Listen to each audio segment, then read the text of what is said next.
BCom second year, paper first, paper title वित्तीय प्रबंध। आज का जो टॉपिक है वो है अनुपात विश्लेषण। अनुपात विश्लेषण का अर्थ और उद्देश्य और उसका महत्व। पिछले टॉपिक में हमने वित्तीय प्रबंध का आधुनिक वित्तीय प्रबंध के कार्य पढ़े, उसका दायित्व पढ़े। आज का जो टॉपिक है वो महत्वपूर्ण है। एग्ज़ाम की दृष्टि से देखा जाए तो बहुत बड़ा टॉपिक है ये अनुपात विश्लेषण। इससे क्वेश्चन बनते रहते हैं, आते रहते हैं परीक्षा में, तो ये बहुत बड़ा इम्पोर्टेंट अध्याय है अनुपात विश्लेषण।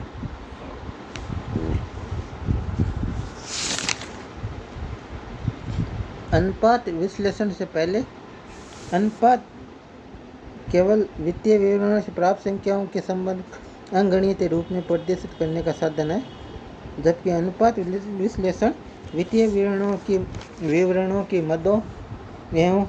मदों के समूह में संबंध निर्धारण एवं प्रस्तुतिकरण की प्रक्रिया है।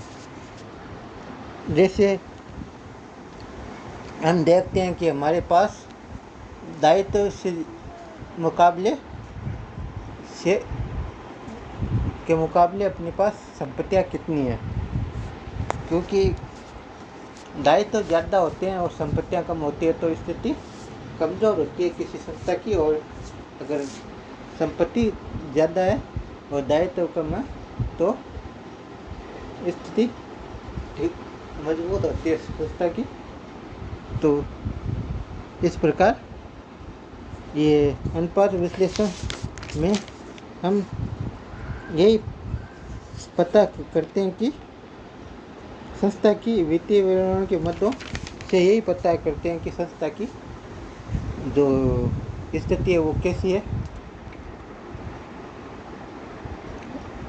अब जो संबंध निर्धारण है वो दो प्रकार का हो सकता है, एक साहचर्य संबंध तथा एक कारण परिणाम संबंध। उदाहरणतः देखा जाए तो बेचे गए माल की लागत एवं कच्चे माल की लागत में साहचर्य संबंध होता है, जबकि परिचालन से आय, बिक्री व लाभों में कारण परिणाम संबंध होता है। हम अनुपातों को इस प्रकार से व्यक्त कर सकते हैं। शुद्ध अनुपात के रूप में इसमें दो मदों के मध्य संबंध को सीधे अनुपातिक रूप में प्रकट किया जाता है।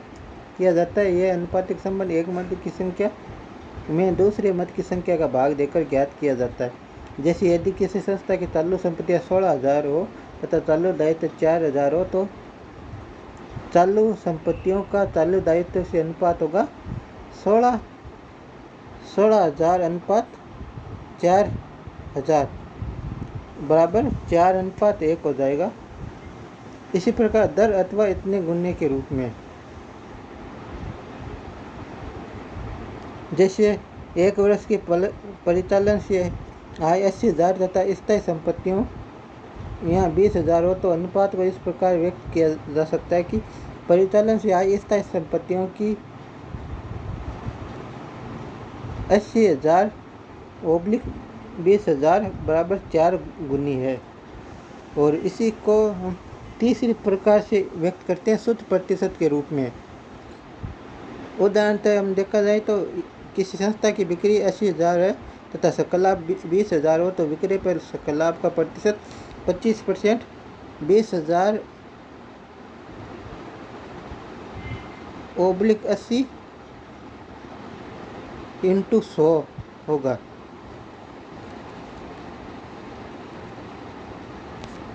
तो इस प्रकार वित्तीय विश्लेषण में अनुपात व्यवसाय की वित्तीय स्थिति पर प्रकाश डालते हैं, इसलिए इन्हें वित्तीय अनुपात भी कहते हैं। इसे लेखाविधि अनुपात भी कहते हैं, क्योंकि ये अनुपात वित्तीय लेखों से लिए गए समकों पर आधारित होते हैं। अब इनका महत्व क्या है या उद्देश्य क्या है? इसका उद्देश्य प्रबंधक वर्ग के लिए अनुपातों का प्रयोग उसके आधारभूत कार्य, पूर्व अनुमानों, नियोजन समन्वय, नियंत्रण और संयंत्र में सहायता पहुंचाता है। तो प्रबंधक के लिए तो इनका जो महत्व या उद्देश्य वो है पूर्ण अनुमान लगा सकते हैं इनके आधार पर, और नियोजन भी इससे आसानी से कर सकते हैं, समन्वय भी, नियंत्रण भी और संयंत्र भी के लिए भी यह सहायता करता है। अब पॉइंट के आधार पर देखते हैं तो लेखांकन, पहला पॉइंट है लेखांकन समकों का सरलीकरण।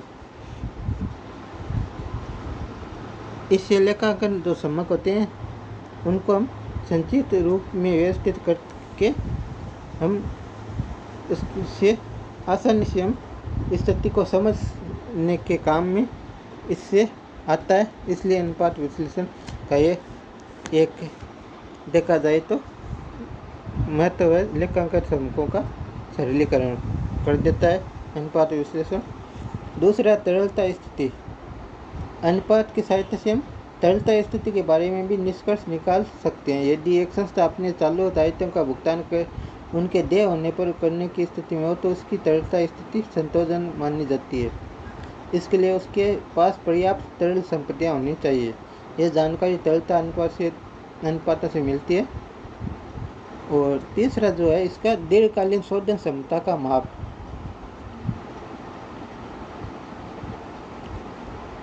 अनुपात विश्लेषण एक संस्था की दीर्घकालीन जो स्थिति है उसका मूल्यांकन करने में भी उपयोगी होता है, जिससे उसकी तरलता स्थिति की जानकारी मिल जाती है। इस प्रकार की जानकारी दीर्घकालीन लेनदारों, प्रतिभूति विश्लेषकों तथा वर्तमान एवं भावी विनियोजन के लिए भी उपयोगी होती है। फिर है परिचालन कुशलता का माप।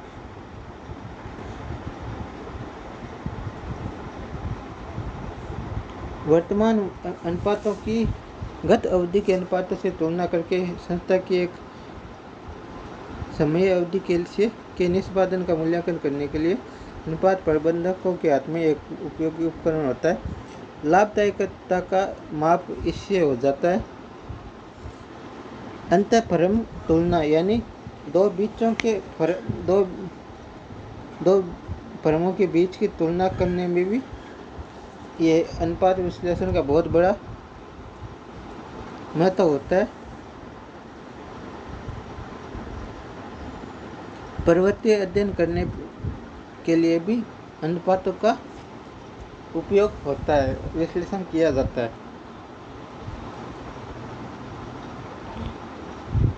8वां जो पॉइंट है वह प्रबंध के उपयोग। इसमें है नियोजन एवं पूर्वानुमान में सहायता, नियंत्रण में सहायता, निर्णय में सहायता, संयंत्र में सहायता,